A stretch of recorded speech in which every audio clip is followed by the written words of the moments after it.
Ethan méprisait les rassemblements fréquents au prestigieux club Oakwood. Pour lui, c'était juste des prétextes pour les nantis de flatter leur ego. En revanche, sa femme Vivian attendait avec impatience ces événements. Malheureusement, sa consommation d'alcool avait augmenté au cours de l'année écoulée, entraînant des moments embarrassants. Ethan et Vivian étaient mariés depuis 22 ans avec 2 filles à l'université. Ils s'étaient rencontrés alors qu'Ethan obtenait son diplôme de droit et avait tout de suite accroché. Mais leur relation s'était refroidie il y a une dizaine d'années. Ethan aspirait à plus d'affection mais hésitait à agir, se résignant à un avenir dépourvu de romance. Pourtant, Ethan avait une carrière juridique florissante, gagnant bien sa vie pour soutenir la famille et financer les études des filles. Vivian ne travaillait pas, préférant le bénévolat et les sorties sociales. Son mode de vie nécessitait la stabilité financière d'Ethan. Vivian entretenait son apparence avec des visites au spa et au salon. Ethan se voyait comme quelqu'un de moyen, légèrement en surpoids avec des cheveux grisonnants, mais bien habillé pour le travail et les habitudes de shopping de Vivian. Il excellait professionnellement mais ne se sentait pas épanoui. Il voulait quelque chose de plus significatif qu'un salaire. Et un changement de décor, leur maison lui semblait trop grande et coûteuse à entretenir. Mais Vivian rejetait l'idée de réduire la voilure, aimant sa demeure, le milieu du club et ses amis fortunés. Lors d'un événement au Oakwood, Ethan se promenait, faisant la conversation mais se sentant détaché. À mesure que la nuit avançait, il sirotait un dernier verre tandis que Vivian semblait s'enflammer. Son excès se manifestait alors qu'elle discutait avec des dames locales. Ethan s'approcha discrètement, écoutant leur discussion osée. Il s'apprêtait à s'éclipser lorsque la voix de Vivian retentit. « Mon Dieu, si ce n'était pas pour Hayden Kensington, je n'aurais jamais eu de bon sexe de ma vie. » s'exclama-t-elle, inconsciente qu'Ethan était à proximité. Le groupe se tut, le remarquant. Vivian se retourna, son jugement obscurci. « Oh Ethan, je ne t'avais pas vu là. Tu n'étais pas censé entendre ça, mon chéri. Désolé. » Elle enchaîna avec des rires éméchés. Les dames ne savaient pas comment réagir. Certains sont partis discrètement tandis que d'autres sont restés silencieux. Vivian esquissa un sourire taquin à Ethan, laissant deviner une malice. Posant son verre, il quitta calmement la pièce et le club. Mais au lieu de rentrer chez lui, il se dirigea vers l'aéroport. En moins de 30 minutes, il embarqua à bord d'un vol régional pour Atlantic City. Ethan préférait Atlantic City à Vegas, le trouvant révélateur sur son mariage. Un week-end là-bas promettait de la clarté. Il éteignit son téléphone et obtint facilement une chambre de casino, ouvrant un compte avec 15 000 $ et gagnant rapidement des avantages. Il admirait le système bancaire du casino, les comptes étaient exempts de déclaration fédérale. Pas de rapport au gouvernement pour les dépôts. Les gros gains devaient être déclarés mais les fonds déposés étaient introuvables. Se réveillant samedi à midi, Ethan réfléchit à sa situation autour d'un burger et de frites. Le climat agréable, les jeux et les équipements d'Atlantic City l'attiraient. En se promenant sur la promenade, il réfléchit à ses mariages ratés.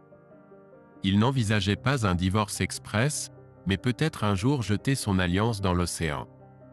En retournant à l'hôtel Casino, Ethan repéra une agence immobilière avec des photos de propriété. Posséder soudainement un condo là-bas avait du sens. Mais acheter en étant marié était délicat. Heureusement, il conclut un accord discret de location-vente avec un gros dépôt, une idée qui plut au vendeur.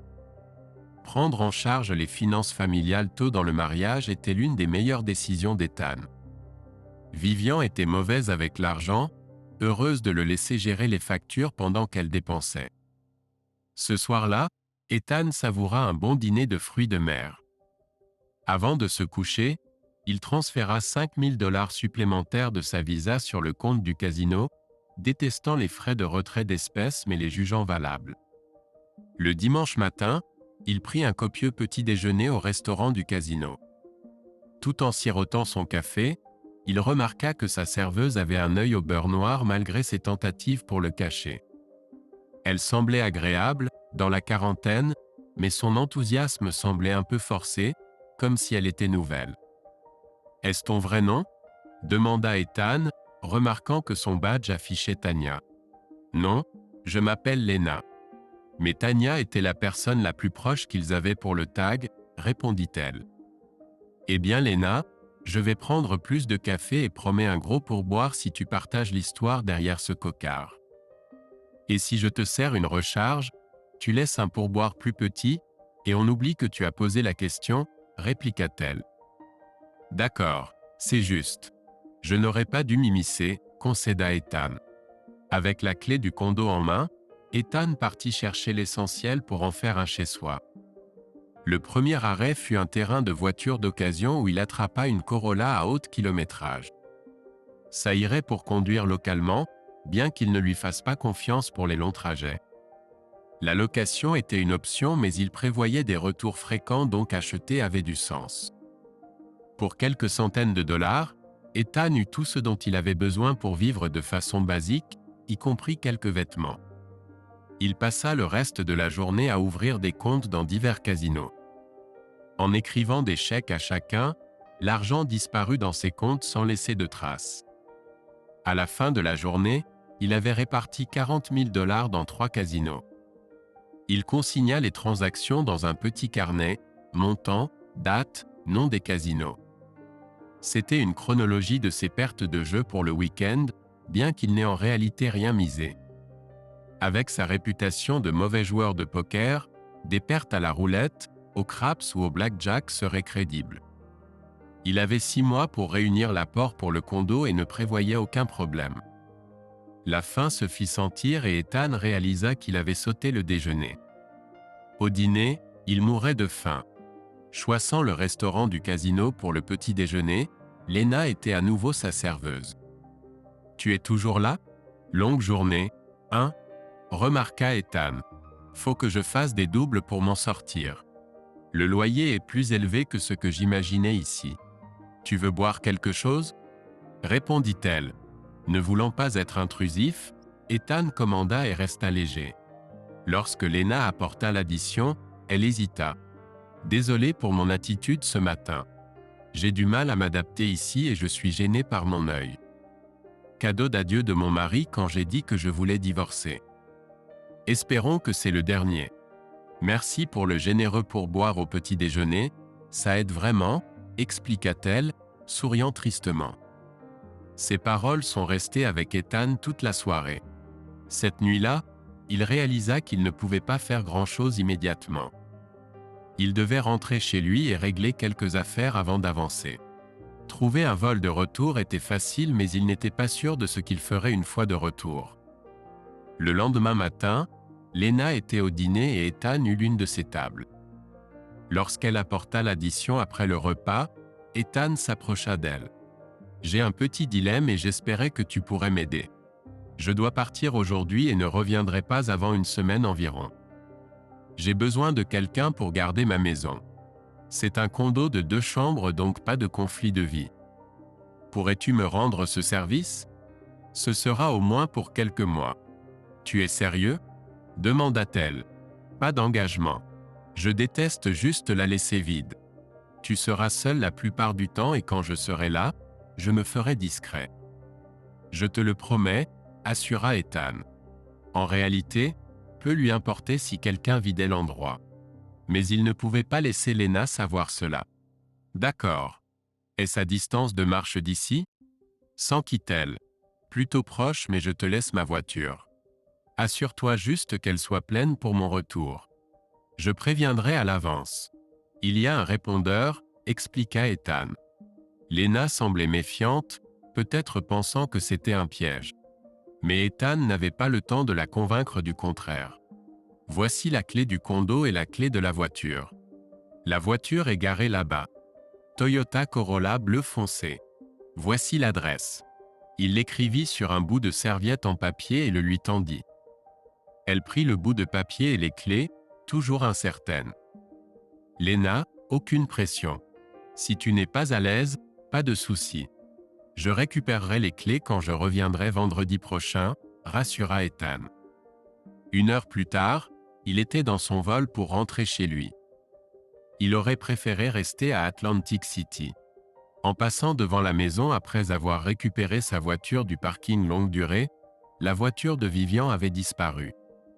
Ethan a rapidement fait ses bagages essentiels, sous-vêtements, vêtements, chaussures, ordinateur portable.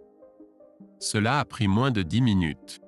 Il a également pris son passeport et son acte de naissance. Son entreprise avait des appartements d'entreprise qu'il pouvait utiliser au besoin. Ethan a réservé une chambre pour 2 semaines et a commencé à recharger son ordinateur portable avant d'appeler sa fille aînée Mia. Il lui a dit qu'il avait des problèmes avec Vivian et qu'il serait occupé pendant un certain temps. Il a demandé à Mia de prévenir sa sœur à Princeton et de la rassurer pour qu'elle ne s'inquiète pas. Même avec les deux là-bas, Ethan payait toujours des frais de scolarité hors de l'État, mais il pouvait s'en sortir. Après avoir raccroché, Ethan a branché son téléphone portable pour le recharger et a pris une douche. Le seul repas qu'il avait pris dans l'avion était des cacahuètes, il avait donc hâte d'un bon dîner. Le lundi était chargé. D'abord, Ethan est allé à la banque et a contracté une deuxième hypothèque importante sur la maison, supérieure à sa valeur actuelle. À la fin du mois, cela changerait. Directement de la banque, il a appelé Princeton et a payé les frais de scolarité des filles à l'avance, en envoyant 200 000 $. Cela lui laissait un chèque de banque de juste plus de 150 000 $ à emmener à Atlantic City. Il a encaissé 2 CD, supportant les pénalités, et a fermé son compte du marché monétaire. Ethan a laissé les cartes de crédit de côté jusqu'à la fin du mois, se rendant compte qu'il était déjà en retard pour le travail. Son assistante fidèle l'a accueilli avec du café noir et un regard complice. « Bonjour, monsieur Holloway.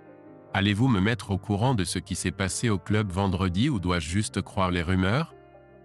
A-t-elle plaisanté. « Jenna, les rumeurs sont toutes vraies. Y a-t-il autre chose que vous devez savoir ?» a répondu Ethan. Sans perdre une seconde, elle a répondu « Que dois-je faire pour vous aider ?» Rassemblez tout ce que vous pouvez sur Hayden Kensington. Je crois qu'il travaillait ici mais je n'en suis pas sûr. Répartissez mon travail à l'équipe et assurez-vous que toutes les réunions ou rendez-vous que j'ai fixés sont maintenus. Des questions jusqu'à présent ? Jenna est partie en souriant et en faisant un pouce levé, prête à se mettre au travail. Au début, Ethan pensait que cela prendrait des semaines pour mettre de l'ordre dans ses affaires. Maintenant, il réalisait que tout pouvait être fait en 1 semaine. Ethan a immédiatement appelé son avocat pour organiser une réunion urgente. Avant de partir, il a dit à Jenna qu'il ne répondrait ni n'accepterait aucun appel de Vivian, et la sécurité avait pour consigne de ne pas la laisser entrer dans le bâtiment. Marcus Donovan, le camarade de fac de droit d'Ethan, n'a jamais apprécié Vivian, ce qui en fait la personne parfaite pour s'occuper du divorce. J'étais au club vendredi soir, Ethan, donc je pense savoir pourquoi tu es ici, dit Marcus. Tu as raison. Je n'essaie pas d'être insolent, Marc, mais il est grand temps que tu aies raison à nouveau. Je pensais pouvoir supporter tant que je n'étais pas humilié en public. Cela a changé vendredi. J'ai besoin d'accéder à tous tes comptes et de quelques procurations. Ma collaboratrice va tout rédiger et te rappeler. Y a-t-il quelque chose de spécifique que je devrais savoir ? Eh bien, Marcus, malheureusement, vendredi a déclenché quelque chose en moi. J'ai développé un problème de jeu. J'étais à Atlantic City tout le week-end et j'ai perdu beaucoup d'argent. J'y retourne ce week-end et j'ai peur que ça empire, avoua Ethan. Oh là là, c'est dur, mec. Je suppose que tu conserves une trace de ces pertes, répondit Marcus avec un sourire. Je le fais et je le ferai. Il serait probablement judicieux que je t'envoie des copies de tout, acquiesça Ethan. Absolument. Tu sais, Ethan, nous ne devrions probablement plus parler de ça, suggéra Marcus. Tu as raison. As-tu besoin de quelque chose d'autre de ma part ? Demanda Ethan. Non, ça va, mec. Va faire ce que tu as à faire, conseilla Marcus, remettant à Ethan une feuille de calcul financière à remplir avant sa prochaine visite pour signer les documents. C'est alors qu'Ethan réalisa qu'il avait sauté le déjeuner.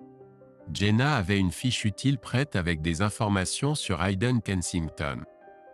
Elle suggéra à Ethan de parler au RH avant de faire quoi que ce soit. Les RH étaient dirigés par Diane Meyers, une vétérane sans compromis toujours parfaitement coiffée en tailleur avec les cheveux tirés en chignon. Elle était un peu intimidante. Si Jenna pensait qu'Ethan devait la voir, c'était sûrement important. « Bon après-midi, Monsieur Holloway, installez-vous », le salua Diane, essayant de le mettre à l'aise mais sans tout à fait y parvenir. C'était comme être dans le bureau sévère d'un professeur. Ethan était un homme adulte dans un poste à haute responsabilité mais cette femme le faisait se sentir petit. Elle ferma la porte de son bureau avant de parler. « Jenna m'a briefé sur la situation. Je ne participe pas au commérage de bureau. Je traite uniquement avec les faits. Il y a 3 ans, Hayden Kensington s'est confié à moi. J'ai promis de garder confidentielles ces révélations. Il semble que je ne puisse plus tenir cette promesse. Si quelque chose que je dis te offense, n'hésite pas à partir et cette conversation sera terminée. Si tu n'aimes pas ce que tu entends, prends-le sur quelqu'un d'autre. Je te donne simplement des faits. Comprends-tu, Monsieur Holloway ?» déclara-t-elle fermement. « Oui, je comprends. Je pense que je peux encaisser ce que tu me dis sans faire de scandale, » répondit Ethan, essayant d'alléger l'atmosphère mais recevant un petit froncement de sourcils de la part de Diane. « Il y a environ 3 ans et demi, ta femme Vivian s'est approchée d'Hayden Kensington lors d'une réception de l'entreprise. Il y a eu beaucoup de boissons cette nuit-là et avant la fin, Hayden et Vivian ont eu une relation sexuelle dans un bureau privé. Hayden devait se marier le mois suivant. Vivian a menacé de tout dire à sa fiancée sur l'affaire s'il ne continuait pas à la voir. Il espérait qu'une fois mariée, elle cesserait de réclamer son attention. Ce ne fut pas le cas. Elle l'a fait chanter pour continuer une relation sexuelle pendant plusieurs mois en le menaçant de tout révéler. Hayden était désespéré et est venu me demander de l'aide. Bien sûr, il a dû tout me dire. Éthiquement, je ne pouvais pas te le dire, ni à qui que ce soit d'autre. La meilleure solution que j'ai trouvée a été de muter Hayden dans un autre bureau. Une fois installé à Chicago, Vivian a cessé de le poursuivre. Hayden n'a jamais rien dit à sa femme. Des questions ? Il semble que M. Kensington ait été autant une victime de ce désordre que quiconque. Je pensais à une sorte de vengeance mais ce serait stupide. Des suggestions, Madame Meyers ? Maintenant que tu es au courant, je te suggère de laisser tomber. Hayden Kensington est un employé précieux et un atout pour l'entreprise. Ne gâche pas sa carrière à cause de quelque chose que ta femme a provoqué, recommanda-t-elle. Merci pour ton temps. Je suis d'accord avec toi. Être contraint à l'intimité avec ma femme est déjà une punition suffisante. Alors qu'il se levait, Diane sourit, ajoutant « Au fait, ce n'est pas madame. Je suis marié depuis 32 ans. » Il était difficile pour Ethan d'imaginer Diane Meyers dans n'importe quelle situation sexuelle avec un homme. Mais peut-être que lorsqu'elle se laissait aller, elle se transformait en une sorte de déesse du sexe. Soudain, il eut des visions d'une dominatrice et dut changer de train de pensée. Ethan avait des choses plus importantes à penser que la vie amoureuse de Diane. Jenna avait vidé son emploi du temps, le laissant complètement libre.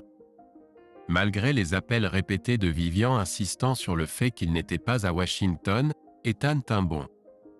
Comme Jenna l'avait suggéré, Ethan avait un rendez-vous avec l'associé gérant le lendemain et un avec le département juridique l'après-midi. Il invita Jenna à dîner mais elle déclina, disant que son mari n'approuverait pas. Elle suggéra en plaisantant qu'il invite Diane à sa place. La réunion avec le département juridique dura plus longtemps que prévu et se termina avec Ethan gardant quelques personnes. Il s'excusa abondamment au fil du temps, ce qui fut accepté avec compréhension. Encaisser son plan de retraite pour une somme forfaitaire était délicat. Clôturer les comptes d'épargne commun prit du temps à traiter. Mais gérer les congés maladie, les vacances et l'assurance du cabinet étaient faciles comparés à d'autres choses. Il était assez clair à ce moment-là qu'Ethan quitterait le cabinet. Il espérait juste que la nouvelle n'arrive pas trop tôt à Vivian. Il se retrouva à manger seul, ses pensées dérivant étrangement vers Lena. Il se demandait si elle avait emménagé dans le condo et si elle travaillait toujours en double. Malgré à peine la connaître, Ethan ressentait une forte envie de retourner à Atlantic City pour la voir. Réalisant à quel point ses pensées étaient puériles, il essaya de les chasser. C'était stupide de perdre du temps à fantasmer sur des choses qui n'arriveraient jamais. Le lendemain matin, Ethan encaissa 2 polices d'assurance vie entière et annula 2 polices temporaires. Il fut stupéfait de voir combien de valeurs en espèces les polices d'assurance vie entière avaient accumulées. Il organisa de récupérer les chèques le lendemain. Alors que sa voiture était assurée par le cabinet, il annula l'assurance de la BMW en location de Vivian, puisque le contrat de location était à son nom mais l'assurance à celui d'Ethan. Avant de te rendre au bureau, Ethan est passé chez Marcus et a déposé le formulaire financier, signant plusieurs documents que sa paradjuriste avait préparés. De retour au travail, Jenna avait du café qui l'attendait. « Je ne veux pas enfoncer le clou, patron, mais tu devrais parler à Gavin Reese du service comptabilité avant de voir Richard, a-t-elle conseillé. Richard Brennan, l'associé directeur, savait probablement déjà pourquoi Ethan voulait le voir. La comptabilité se trouvait au sous-sol, une configuration étrange par rapport aux autres services qui avaient des fenêtres et de la lumière naturelle tandis qu'eux étaient coincés dans ce qui semblait être un donjon. « Gavin, Jenna a dit que tu voulais me parler. » Ethan salua Gavin Reese, un homme discret qui accomplissait toujours son travail efficacement. Gavin l'amena dans un coin privé. « J'ai entendu des rumeurs sur des drames dans ton monde. Je ne suis pas du genre à colporter des ragots, mais je pense que tu devrais savoir quelque chose. Il y a environ 6 ans, nous avions un collègue nommé Simon Talbot. Un bon gars, marié avec 2 enfants. Il s'est impliqué avec ta femme après une fête de l'entreprise. Elle continuait à le contacter à la maison et au travail. Il a regretté et a essayé de mettre fin à l'affaire, mais elle ne le laissait pas faire, le menaçant de tout dire à sa femme s'il rompait. Stupidement, il a pris le risque. 2 jours plus tard, la femme de Simon l'a mis à la porte. Il a sombré dans l'alcool et a perdu son emploi. Je ne sais pas où il est maintenant. Mais la femme de Simon a menacé de te révéler l'affaire avec Vivian. Apparemment, ta femme lui a versé $5 000 pour qu'elle se taise. Je ne peux pas vérifier cette dernière partie. Merci, Gav. J'espère ne pas t'avoir contrarié, Monsieur Holloway. Mais Jenna pensait que je devais te le dire. Tu as bien fait. Je l'apprécie, reconnut Ethan. Il prit l'ascenseur directement jusqu'à l'étage supérieur, un peu en avance pour sa réunion avec Monsieur Brennan. Mais Richard l'invita à entrer tout de suite. La réunion fut brève et cordiale. Le service juridique, des ressources humaines et de la paye s'occuperait de tout pour Ethan. Une fois les détails réglés, il devait contacter personnellement Richard où qu'il soit. Richard lui remit une carte avec son numéro de portable privé au dos. Il n'y avait pas d'excuses, pas de regrets, pas de bêtises. Alors que certaines choses étaient réglées, d'autres restaient en suspens. Ethan a simplement acquiescé et est parti sans dire un mot. Jenna l'a accueilli avec un grand sourire lorsqu'il est retourné à son bureau. En lui tendant son café habituel, elle lui a rendu le sourire et lui a dit de regarder par la fenêtre. Vivian était sur le parking en train d'avoir une discussion animée avec le garde de sécurité. Elle est là-bas depuis plus de 20 minutes. Ils ne veulent pas la laisser entrer et elle ne veut pas partir. Que voulez-vous faire, patron? On dirait que les gardes ont la situation sous contrôle. Ma seule préoccupation maintenant est de trouver quelqu'un avec qui dîner. Je déteste manger seul, remarqua Ethan. Il a appelé Marcus pour avoir des nouvelles. Marcus a dit qu'il ne pouvait rien faire tant qu'Ethan n'aurait pas réglé le problème financier. Pour l'instant, Ethan était en bonne posture. Avec les chèques qui arrivaient et de l'argent en banque, il était en réalité plutôt à l'aise. Ethan a assuré à Marcus qu'il se rendrait tôt à Atlantic City et ne reviendrait que lorsqu'il serait ruiné. De temps en temps, quelqu'un passait la tête dans le bureau d'Ethan pour dire que sa femme voulait qu'il l'appelle. Elle avait demandé à ses amis d'appeler leur mari au travail pour le retrouver. Ethan est resté au bureau quelques heures de plus, bouclant les derniers détails pour faciliter la transition pour son remplaçant. Vivian était assise sur le capot de sa voiture en l'attendant pour sortir. Jenna souriait en tendant à Ethan les clés de sa Honda Accord. Elle a dit que c'était une bonne excuse pour que son mari vienne la chercher et l'emmène dîner. Au fait, tu ne prévois rien de stupide à Chicago, n'est-ce pas? Non, juste des affaires à régler. Pas de représailles, je te le promets. Ethan a conduit jusqu'à Baltimore et a dîné dans une steakhouse. Il était de retour dans son appartement de fonction avant minuit. Le lendemain matin était confus. Il a signé plus de papiers pour Marcus, fermé tous les comptes bancaires et annulé toutes les cartes de crédit. Il a même fait couper les services à la maison. La semaine suivante, Ethan a récupéré des chèques de la banque, des compagnies d'assurance et de son entreprise. Il a été surpris de découvrir combien il valait. Il a acheté un nouveau téléphone portable et annulé ceux qu'il avait avec Vivian. Il a vendu son adhésion au club de campagne à un vieil ami pour 18 000 $. Le remplaçant d'Ethan était déjà en place lorsqu'il a fait un dernier arrêt au travail. Le gars avait l'air sympa et était venu de Boston sur préavis de 24 heures. Il savait que c'était une bonne décision pour lui. Jenna en savait plus sur la gestion du bureau qu'Ethan, donc aucune formation n'était nécessaire. Il y avait quelque chose à la maison qu'Ethan aurait aimé avoir, mais rien d'assez important pour y retourner. Jenna lui a dit de garder sa voiture et que son mari viendrait la chercher à l'aéroport. Ethan a acheté quelques valises bon marché pour emballer ses affaires de l'appartement. Tout ce qu'il oublierait, il pourrait l'acheter à Atlantic City. Soudain, il a réalisé qu'il avait fait tout ce qu'il devait faire. Tous ses actifs étaient désormais en espèces. Pas d'actions, pas de compte, rien d'autre de valeur sauf la maison qu'il donnait à Vivian.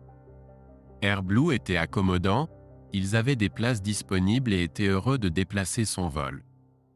Ethan a appelé Marcus chez lui. « Salut mon pote, je voulais juste te dire que je pars ce soir. Je suppose que tu as tout ce dont tu as besoin? Je suis prêt, Ethan. Je peux remettre les documents demain.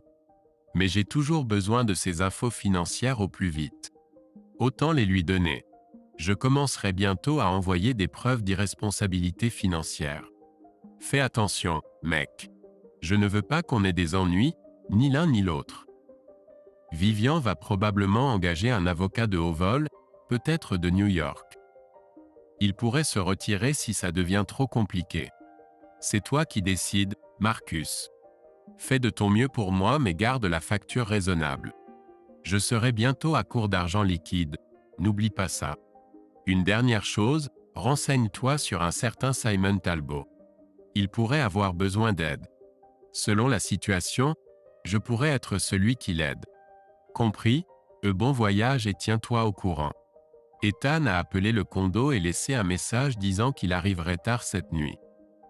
Il a dit à Lena qu'il appellerait et de ne pas s'alarmer si quelqu'un se présentait. À ce stade, il ne savait pas si elle serait là. Il espérait que oui. C'était étrange, il la connaissait à peine mais il espérait une sorte de relation. Pour l'instant, l'amitié suffirait. Sa vulnérabilité le rendait prudent quant à en profiter. Ethan était arrivé à Chicago assez tôt pour prendre un petit déjeuner tranquille. Il attendait dans le bureau d'Aiden Kensington quand ce dernier est arrivé, clairement mécontent de le voir. « Monsieur Holloway, je dirais que c'est un plaisir de vous voir mais ce serait un mensonge. Nous le savons tous les deux. Détendez-vous, Aiden. J'espère que cela ne vous dérange pas l'informalité. Je ne suis pas là pour vous mettre dans l'embarras. Je voulais vous faire savoir que je comprends la situation d'avant et qu'il n'y a pas de rancune. Vous auriez pu le faire par téléphone. Je sais mais je pâchais dans le coin et j'ai pensé que cela valait la peine d'éclaircir les choses. Je ne comprends pas. Pourquoi se donner la peine? J'ai merdé. C'est à moi de vous présenter des excuses. Vous n'êtes pas le seul responsable. J'ai été idiot aussi. Je suis trop gêné pour en parler à ma femme. Vous avez joué un rôle, mais la plupart des problèmes ont été causés par ma femme. Ce qu'elle a fait a créé des ennuis pour vous et maintenant pour moi. Je ne vous excuse pas complètement, mais je ne veux pas que vous portiez plus de culpabilité que nécessaire parce que ma chère épouse ne pouvait pas garder son pantalon. C'est très généreux de votre part de le formuler ainsi. Je ne sais pas quoi dire ou faire.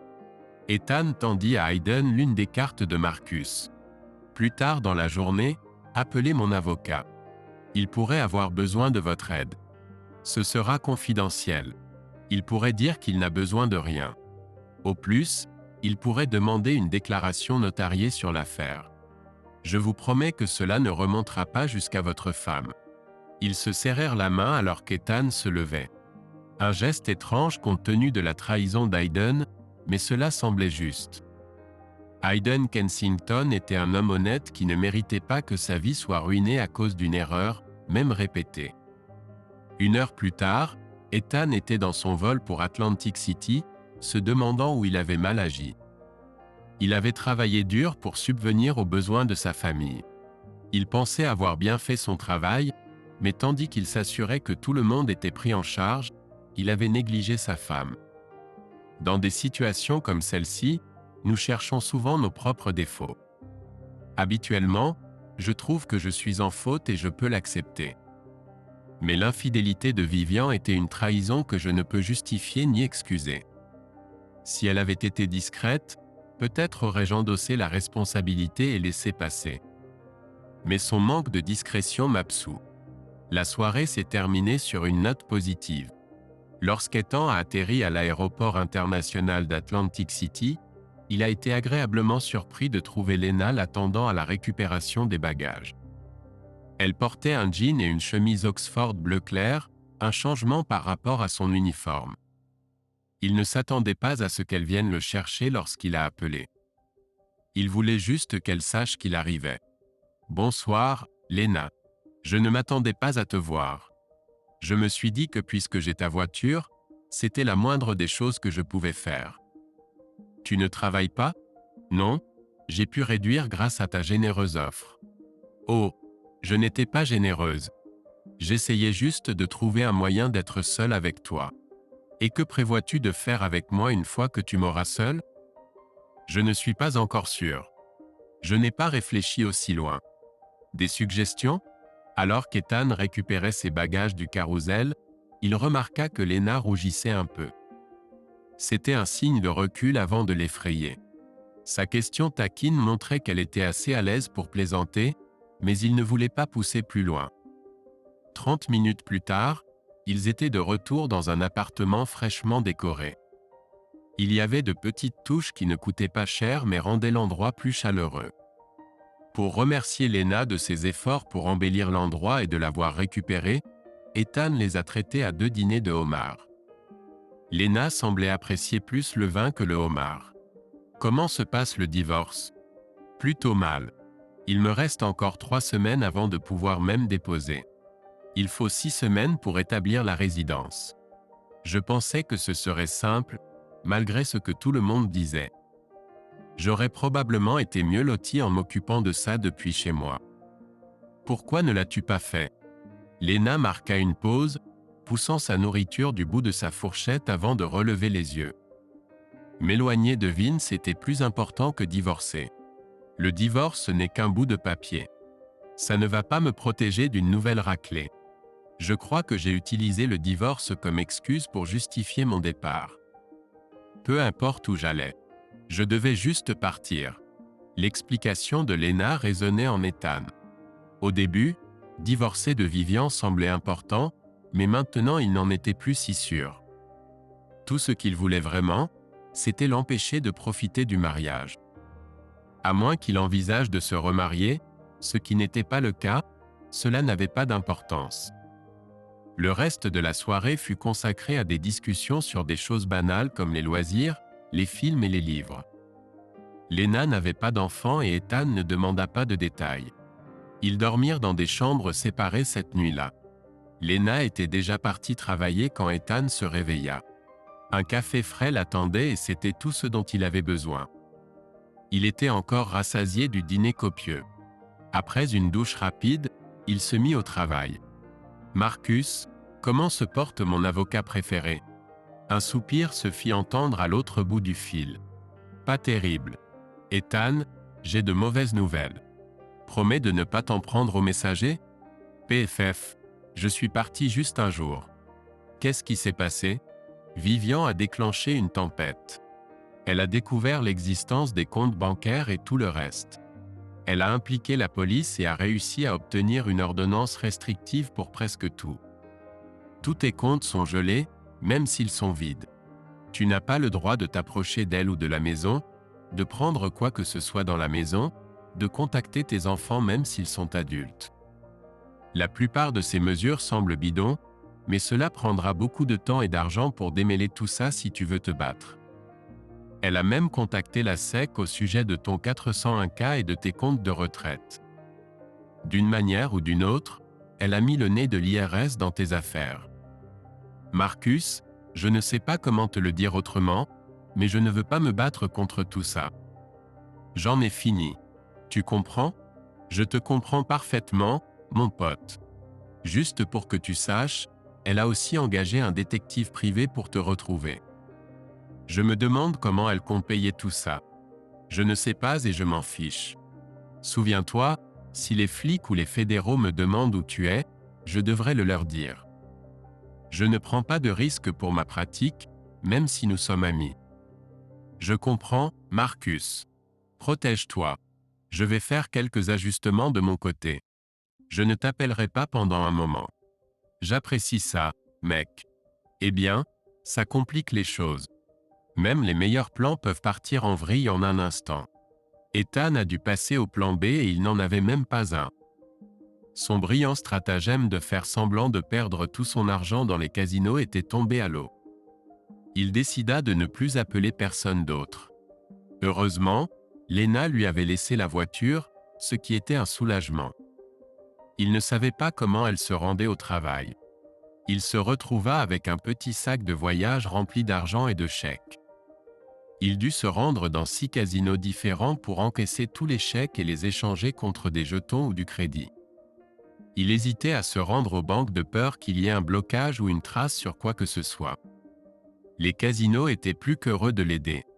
À la fin de la matinée, il avait tout déposé dans plusieurs endroits et un sac rempli d'argent et de jetons. Après un déjeuner rapide, Ethan commença les retraits. En moins de 2 heures, tous les jetons avaient été échangés contre de l'argent et tout l'argent avait été retiré des comptes des casinos. Il avait maintenant une somme d'argent conséquente et il n'y avait eu aucun problème ni d'alerte jusqu'à présent. Il mit moins d'1 heure pour se rendre à Philadelphie. Là-bas, il loua un grand coffre-fort dans une petite banque discrète et y mit tout sauf $5 000 qu'il garda pour ses dépenses courantes. Maintenant que tout était sécurisé, il se réjouissait d'un autre dîner tranquille avec Lena pour célébrer. Ethan sentait que quelque chose n'allait pas. Quand il entra dans le condo, Lena s'affairait à réparer des choses qui n'auraient pas dû être dérangées en premier lieu. Elle leva immédiatement les yeux vers lui, se couvrant partiellement le visage. « Je suis désolé, Ethan. C'est de ma faute. Je ne sais pas comment il m'a retrouvé et je n'ai pas réalisé qu'il me suivait jusqu'à ce que j'arrive à l'appartement. J'aurais dû être plus prudente. Je suis tellement désolé. » Doucement, Ethan abaissa sa main de son visage. Lena avait un œil au beurre noir frais et une lèvre gonflée, ainsi qu'un gros bleu sur sa joue droite. « Était-ce Vince ?» Elle hocha la tête. Il était avec ses 2 frères. Ils sont à ta recherche maintenant. Vince m'a dit de ne pas quitter le condo. Où cherchent-ils ? Je leur ai donné les noms de 3 casinos. Ils n'ont aucune idée de ton apparence. Ils ne réfléchissent pas clairement.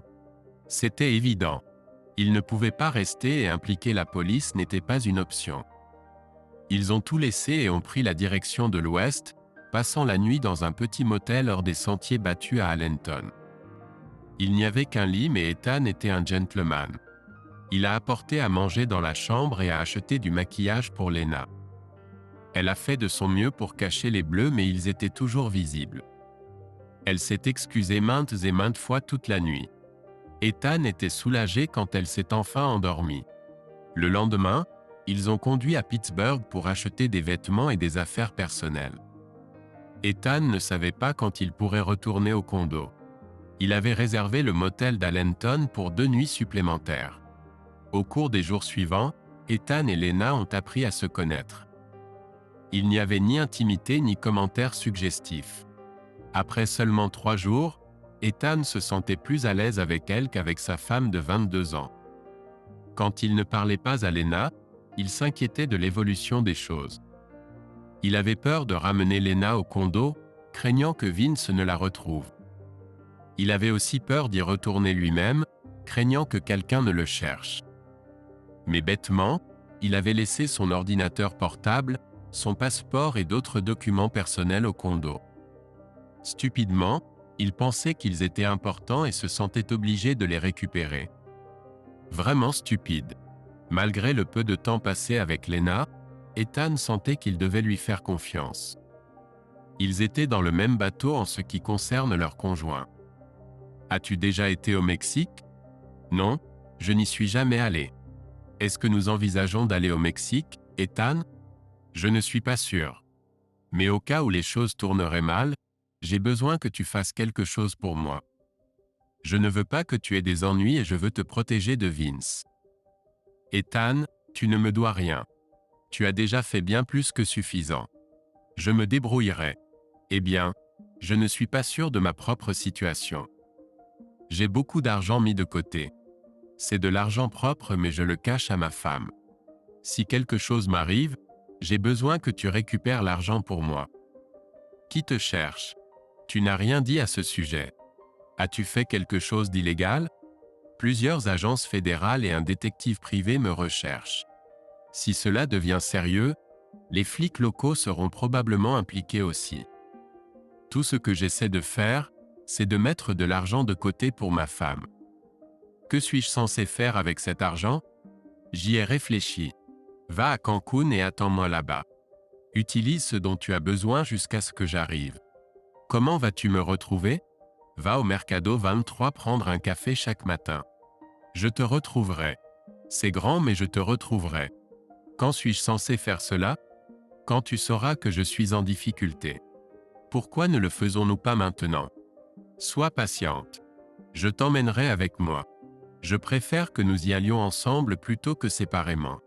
Cela semble plus sûr de cette façon. Pourquoi ne pourrions-nous pas y aller tous les deux maintenant? La conversation commençait à tourner en rond, alors Ethan l'ignora. Il ne voulait pas être impoli, il voulait juste avancer. 2 heures plus tard, ils franchirent la frontière de l'État du New Jersey. Le nom de Lena fut ajouté à la boîte de dépôt sécurisée et elle reçut sa propre clé. Quand ils sont rentrés au condo, Ethan gara la voiture à mi-chemin d'un pâté de maison. Le complexe disposait d'un parking au niveau inférieur sous les unités. Il était ouvert mais couvert. Il dit à Lena d'attendre dans la voiture le temps qu'il s'assure qu'il n'y aurait pas de problème. Quel genre de problème? Il n'en avait aucune idée.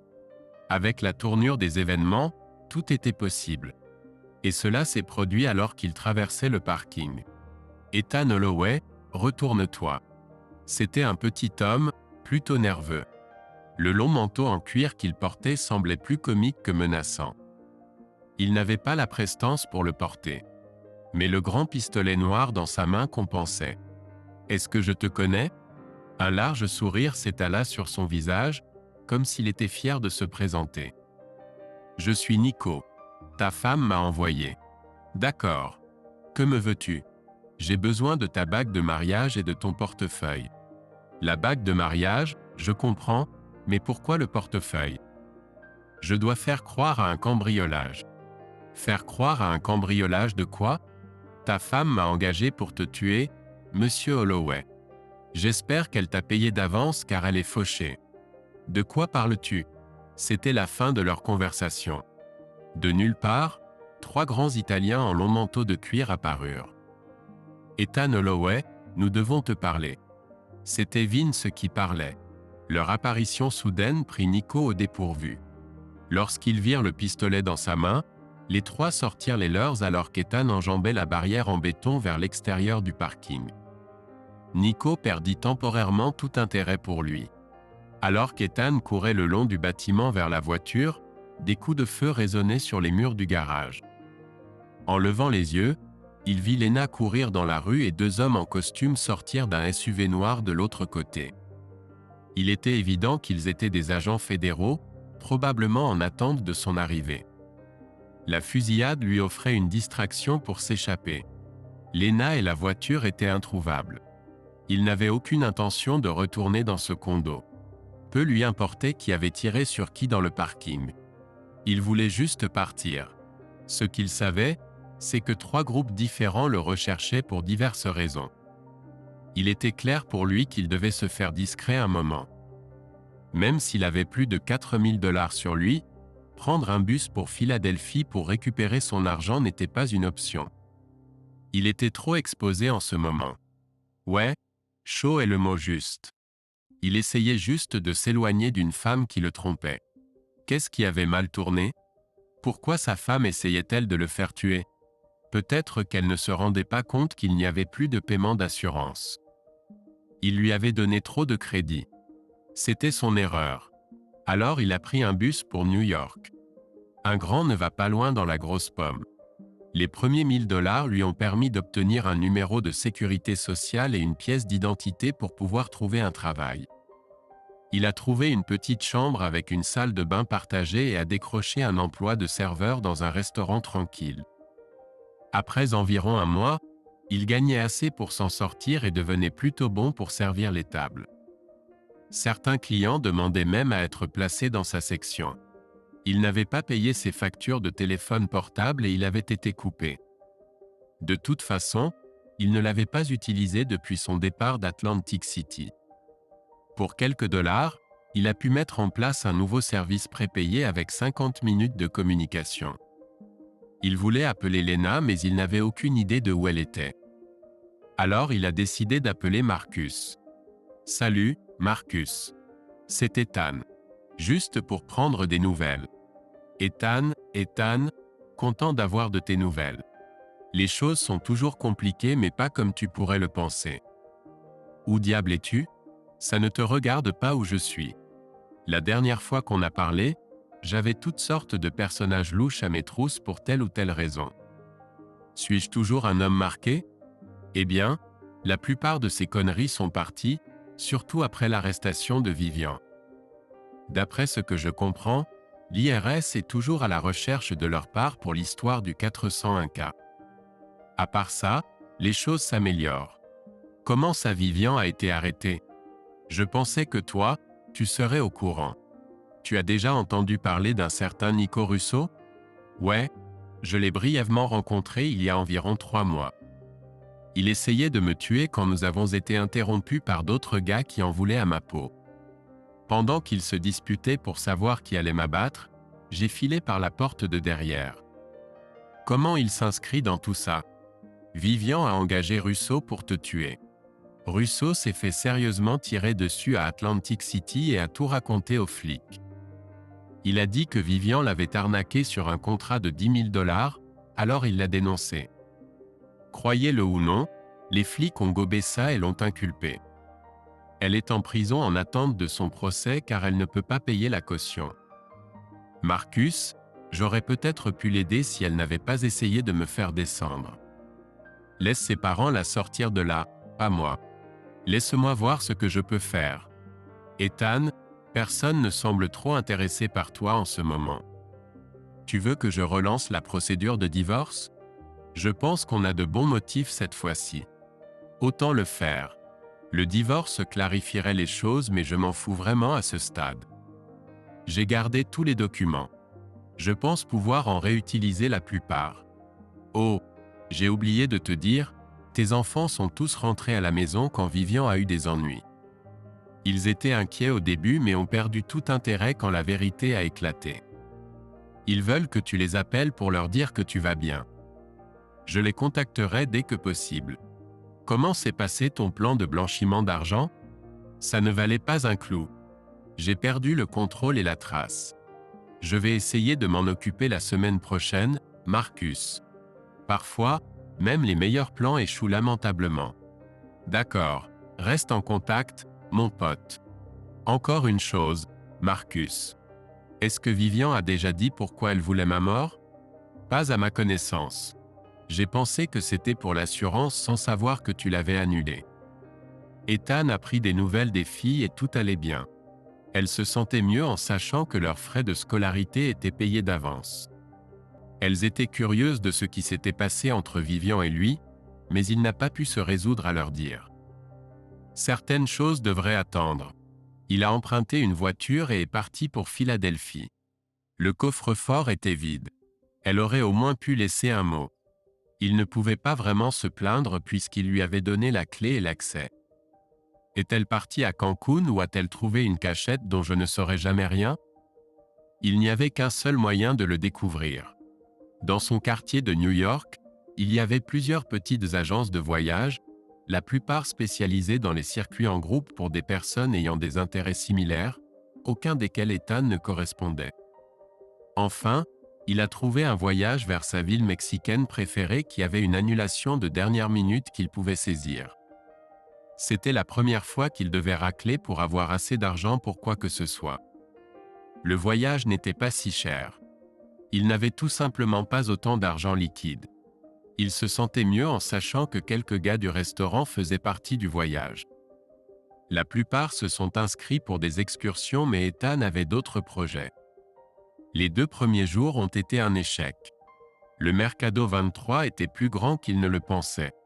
Avec du recul, ce n'était pas le meilleur choix. Il détestait penser que peut-être Lena avait pris son argent et était partie quelque part de plus exotique. Peut-être Bangkok ou Tahiti. Il y avait assez d'argent dans ce coffre-fort pour vivre presque n'importe où. Il était partagé entre attendre qu'elle passe devant lui et partir à sa recherche. Il a fini par faire les deux. Le 3e jour, il commençait à en avoir assez. Il était temps, Ethan. Où étais-tu passé? Il se retourna et il y avait Lena, les mains sur les hanches, portant un chapeau de paille à large bord avec un ruban rouge. Il ne dit rien. Il s'approcha et l'embrassa pour la première fois. Il ne savait pas pourquoi il ne l'avait pas fait avant. Il était content de l'avoir fait maintenant. C'est une excuse assez bidon. Essaye encore une fois. Le 2e baiser fut accompagné d'une grande étreinte alors qu'il la soulevait du sol. Lena, tu m'as tellement manqué. Tu devras me dire plus tard où tu étais le mois dernier. Rentrons à la maison et prenons un déjeuner. Il marchait main dans la main à travers le marché. Ethan se sentait heureux et comblé pour la première fois depuis longtemps. Ethan, ne sois pas fâché mais j'ai utilisé une partie de ton argent. La plupart est à la banque. Mais j'avais besoin d'un endroit où vivre. Alors j'ai acheté une maison pour nous. J'espère que ça ne te dérange pas avec tout cet argent à la banque. C'est une belle hacienda dans une belle ville. Et je suis avec une belle femme. J'adore quand un plan se concrétise. Les parents de Vivian ont réussi à rassembler l'argent de sa caution et les frais juridiques. Marcus l'a facilement convaincu de signer les papiers du divorce. Elle a écopé de 5 à 8 ans pour avoir tenté de faire tuer Ethan. Pourquoi Hayden Kensington a fait une déposition à Marcus restait un mystère, mais Marcus n'a jamais eu besoin de s'en servir. Marcus a réussi à retrouver Simon Talbot, sobre mais en difficulté. Lorsqu'on lui a demandé comment il pouvait aider, Simon a dit qu'il avait toujours voulu un chariot à hot dog, qu'Ethan a pu lui fournir pour $2 400. Ethan a réglé son litige avec l'IRS pour $4 000. Nico est actuellement en prison dans le New Jersey avec le mari et les frères de Lena. Combien de temps ils resteront là-bas est inconnu. Sans aucun problème juridique sur la tête, Ethan était libre de rentrer chez lui à son ancien poste avec une promotion qui l'attendait. Une fois que le divorce mexicain de Lena sera finalisé, il prévoit de se marier. Les filles sont prévues pour descendre pour le mariage pendant les vacances de printemps. Bien que la maison à Cancun soit magnifique, ils ont tendance à ne pas en faire leur résidence permanente. Lena souhaite la garder comme lieu de vacances. Jenna a hâte que Ethan revienne travailler, surtout à son nouveau poste qui signifie aussi une promotion pour elle. Lena est d'accord pour vivre n'importe où tant qu'ils sont ensemble. Elle a hâte qu'Ethan lui présente Vivian, ce qui promet d'être une rencontre intéressante. Bien que ses plans ne se soient pas déroulés comme il l'avait pensé, Ethan n'a pas de quoi se plaindre.